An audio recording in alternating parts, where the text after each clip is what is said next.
हे friends, तो काफी quick review में बात करेंगे मेट्रो इन दिनों फिल्म की, जिस फिल्म का मैं बेसब्री से वेट फिल्म के डायरेक्टर अनुराग बासु और फिल्म के कुछ सुने गए गानों की वजह से कर रहा था, जिसमें कायदे से लेकर के जमाना लगे जैसे सॉन्ग्स ने मुझे बहुत ही ज्यादा अट्रैक्ट किया था, क्योंकि उनके लिरिक्स काफी ज्यादा अच्छे थे। इसके अलावा कह सकता हूँ कि बाकी गाने मेरे हिसाब से काम चलाऊ थे, जिनका असल मजा मैं फिल्म देखते वक्त लेना चाहता था कि फिल्म देखने के बाद शायद मेरा वो कहते हैं ना कि ओपिनियन गानों के लेकर के बदले और घर पर आकर रिपीट मूड में मैं मेट्रो इन दिनों के उन सारे के सारे सॉन्ग्स को सुनूं। लेकिन खैर वो मैजिक तो उस लेवल पर क्रिएट नहीं हो पाया, लेकिन फिर भी दो गाने अब भी मैं कह सकता हूँ कि बहुत ही भाई डेडिकेशन के साथ सुन रहा हूँ। लेकिन हाँ, ऐसी ही दीवानगी सैयारा फिल्म के सॉन्ग्स को भी लेकर है, जिसके भाई सभी गाने अब तक वो कहते हैं ना कि एक अच्छे बेंचमार्क को सेट कर बैठ गए और ये बताते हैं कि ऑडियंस के दिलों पर असल मायने में गानों की वजह से कैसे राज किया जाता है, जिनसे फिर क्या फिल्म की भी हाइप ठीक ठाक सी बन जाती है। लेकिन खैर वो एक अलग टॉपिक है। यहाँ पर बात मेट्रो इन दिनों की चल रही है, जिसका पेड पीआर भी बहुत ही अच्छी तरीके से एक्टिव करते हुए मुझे जितना पर्सनली पता है, मैं आपको बता रहा हूँ कि कम से कम 70% क्रिएटर्स को सिर्फ यूट्यूब पर ही नहीं बल्कि बाकी दूसरे सोशल मीडिया पर भी हायर किया गया था, ताकि वो लोग इस फिल्म को अपने एजेंडे के साथ पुश करे और ये बताए कि ये फिल्म कितनी ज्यादा अच्छी है। लेकिन मैं अपने काफी ऑनेस्ट ओपिनियन के साथ, जी हाँ, इसके लिए मैं कोई पेड वाली रास्ते पर नहीं जा रहा। हालांकि चीजें हो सकती थी, लेकिन खैर जब एक दिन बाद आपको बोलने का मौका मिले तो आप उनसे बिल्कुल बिना चूकते हुए फिल्म पर काफी ऑनेस्ट टेक देकर अगर बात करोगे तो मेरी नजर में ये काफी पहले पार्ट के मुकाबले में बनाई गई मिड फिल्म है, जो अपने कई सारे एलिमेंट्स के साथ, खास करके जिस तरीके के रन टाइम को, जो कि ऑलमोस्ट 2 घंटे 40 मिनट के आसपास की लेंथ देती है, वो डेफिनेटली इस फिल्म की जान ले लेती है। ऊपर से जिस तरीके की फिल्म की कहानी की लिखावट में जो इतने सारे कैरेक्टर्स, उन सभी की स्टोरी को जिस तरीके से मर्ज किया गया है, उसके लिए तो भाई डायरेक्टर की क्रिएटिविटी को सलाम है कि उन्होंने इतनी सारी कॉम्प्लिकेटेड स्टोरी को एक ही साथ में लिख करके सभी का कनेक्शन एक साथ बना करके रखा। क्योंकि इस तरीके की कहानी में अक्सर करके आपने देखा होगा कि चीजें अपना बैलेंस नहीं बना पाती, जो कि यहाँ पर भी है। लेकिन शुरुआत उन सब की बहुत अच्छी तरीके से की गई थी, जहां पर अंदर से उम्मीद निकल कर ये आती है कि हाँ, लाइफ इन अ मेट्रो जैसी अब ये फिल्म सिर्फ उस नाम को कैश एंड ग्रैब नहीं करेगी, बल्कि असल मायने में उस कहानी को प्रॉपर जस्टिफिकेशन देकर के ये बताएगी कि और भी बहुत सारी कहानियां ऐसी ही लोगों की लाइफ को लेकर के कहनी बाकी है। लेकिन हाँ, उससे आप और मैं तो उतनी अच्छी तरीके से रिलेट नहीं कर पाएंगे, क्योंकि बड़े लोग वड्डी वड्डी बातें वाली सिचुएशन इस मेट्रो इन दिनों जैसी सिचुएशन में डाली जाती है। हालांकि पहले पार्ट की कहानी भले ही मुंबई की मेट्रो की लाइफस्टाइल को एक सर्टेन क्लास ऑडियंस को टारगेट करके बनाई जाती है, तो उससे सभी लोग अच्छी तरीके से कनेक्ट करते हैं। लेकिन यहाँ पर इस फिल्म की प्रॉब्लम, पहले तो फिल्म का टाइटल है जो कि अनफॉर्चुनेट अलग अलग लोकेशन को एक्सप्लोर करते हुए मुझे किसी भी तरीके से वो मेट्रो वाली वाइब दे ही नहीं पाता, क्योंकि सभी सिटीज बिल्कुल सेम लग रही थी। जिसके बाद कहानी की राइटिंग में जिस तरीके से बच्चों से लेकर के बड़ो बूढ़े इन सभी की कहानी को मर्ज किया गया है, उन सब में अगर फोर्सफुल किसी एंगल की बात करूँ तो अनुपम खेर की कहानी की कोई भी जरूरत नहीं थी, जो कि डेफिनेटली किसी तरीके के मैसेज को देने की बहुत बुरी तरीके से कोशिश करती है। और वहां पर ये फिल्म अपने कैरेक्टर और वो जो कहते हैं ना कि स्टोरी आर्क में पूरी तरीके से बनावटी लगती है। बाकी नीना गुप्ता और उसके हस्बैंड के बीच की कैरेक्टर की जो स्टोरी थी, उस पर हल्का सा प्रभाव डालते हुए आपको वो जो स्टोरी थी वहीं पर खत्म कर देना चाहिए था। लेकिन जैसे कि मैंने कहा, अनुपम खेर वाले आर्क को जबरदस्ती गाइड कर ये फिल्म जो ज्ञान देने नहीं बल्कि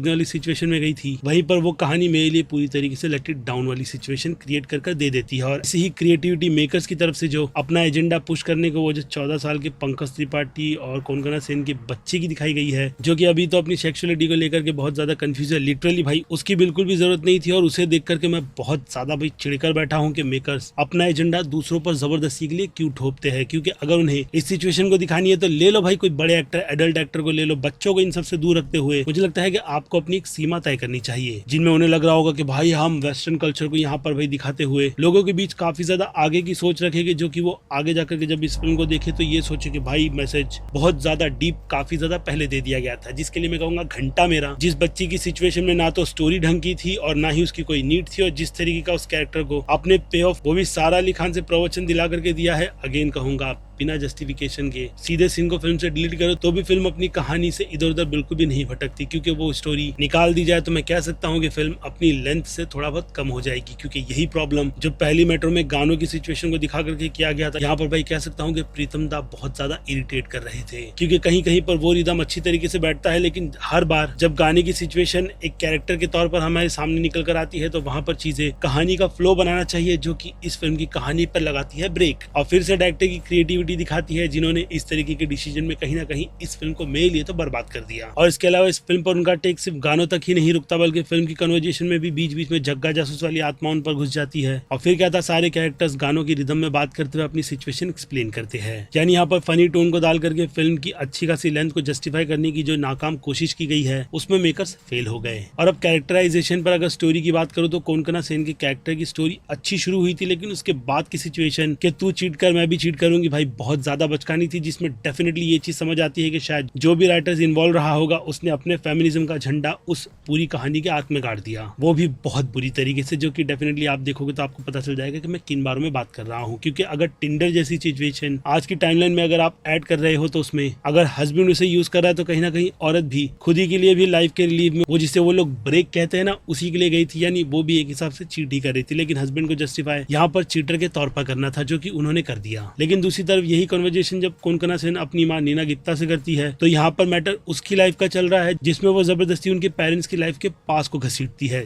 जो कि फिर से कहूंगा कि अननेसेसरी ही लगता है। जिसके बाद का जस्टिफिकेशन दिया जाता है, लेकिन क्यों भाई, तुम्हारी लाइफ में जो चल रहा है तुम उन पर बात करो, ना कि उस बारे में जिन्होंने अपनी लाइफ पूरी तरीके से जी करके अब वो एक ऐसे मुकाम पर है जहाँ पर वो दोनों एक दूसरे को समझते हैं। और फिर बात रही सारा अली खान के चुद्दे कैरेक्टर की, तो जितनी बेकार उनकी एक्टिंग है उतना ही उनका घटिया सा लुक इस फिल्म में रखा गया है। और नो डाउट उनकी सिचुएशन आज की जनरेशन शायद अप्लाई भी करेगी, जो कि होता भी है, लिव इन वाली की बात कर रहा हूँ। लेकिन जिस तरीके से वो अपने बॉयफ्रेंड मंगेतर जो भी कह लो उसमें फंसी हुई है, ऊपर से ऑफिस वर्क में बॉस की अलग बकचोदी चल रही है, तो वहीं आदित्य राय कपूर का ब्लॉगर वाला कैरेक्टर इस फिल्म में सब कुछ करता है, जिसकी एक और छवि प्लेबॉय की भी है, लेकिन वो ढंग की ब्लॉगिंग नहीं कर पाता। यानी उसका कैरेक्टर मुझे वॉइस ओवर के हिसाब से तो ठगेश ही लग रहा था, लेकिन जो भी हो वो कैरेक्टर आगे जाकर के आपको ठीक ठाक सा लगता है। लेकिन उनकी स्टोरी का आर्क, या फिर कहूँ ऑलमोस्ट सभी की स्टोरी का आर्क, किसी भी तरीके के अंत पर हमें वो कहते हैं ना कि आउट ऑफ द बॉक्स वाला मैसेज नहीं दे पाता। और अब जब आदित्य राय कपूर है तो उनका कनेक्शन फातिमा सना शेख और अली फजल की स्टोरी में भी होगा दोस्ती के तौर पर, जिसमें वो एक अलग स्टोरी, जल्दी शादी बाद में बच्चा होने वाली सिचुएशन, अली फजल के कैरेक्टर को कैसे खा रही है, क्योंकि ये सब कुछ उसके करियर के बीच में आ रहा है और उसके लिए वो क्या कुछ सेक्रीफाइस करेगा, वो स्टोरी अच्छी थी। अगेन कहूंगा एंड किसी भी नोट पर नहीं जाता, जो कि उस स्टोरी में भी मुझे देखने मिला। जिसे लेकर के अब अगर आप ये सोच रहे हो कि कहानी क्या है, वेल ट्रेलर में जितनी अच्छी तरीके से इस फिल्म की कहानी अलग अलग कैरेक्टर्स की सिचुएशन को दिखा करके समझाया गया है, मैंने भी आपको बिल्कुल वैसी ही समझाया है। बस यहाँ पर स्टोरी को मैंने जो इस फिल्म में एक दूसरे से बहुत ही अच्छी तरीके से कनेक्ट करती है, कुछ ऊपरी तौर पर वही बता करके मैंने अपना पल्ला झाड़ा है। जिसकी खामियों को भी गिनाते हुए ये फिल्म मुझे कहाँ फीकी लगी वो बात मैंने आपको बताई है। लेकिन खैर, अब आपको इंटरनेट पर कई सारे लोग इसे एक उम्दा फिल्म बोल करके जो बेचने वाले नजर आ रहे हैं, उन सभी पर आपको बिलीव नहीं करना चाहिए, क्योंकि डेफिनेटली यहाँ पर मेकर्स की तरफ से फिल्म के अच्छे नोट पर जो इसकी शुरुआत होती है, ये बात पता चलती है कि उनके पास एक अच्छा ड्राफ्ट था, लेकिन बनते बनते वो कहते हैं ना कि फिल्म कुछ और ही बन गई और जैसे तैसे कर इस फिल्म को टाइम पर लोगों के सामने रिलीज कर भी रखना था, तो वही सिचुएशन में ये फिल्म अपने इस कॉन्सेप्ट से पूरी तरीके से भटक जाती है, जिसे देखने का मेरा एक्सपीरियंस मैंने आपको बताया है।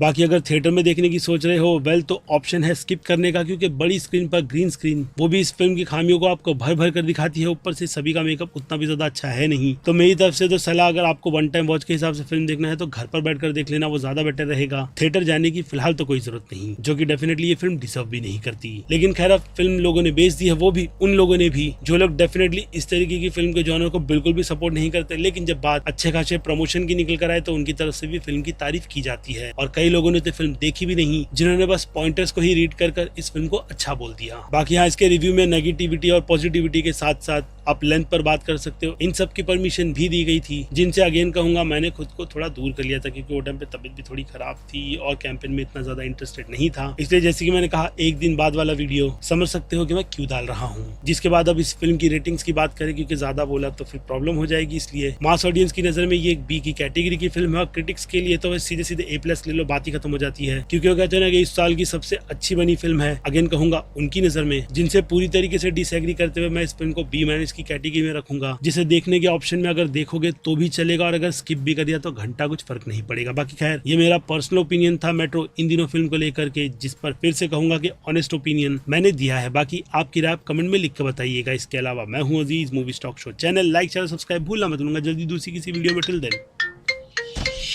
लगता है वीडियो बना रहा हूँ, खबर पड़ गई, फोन आ गया, बाय।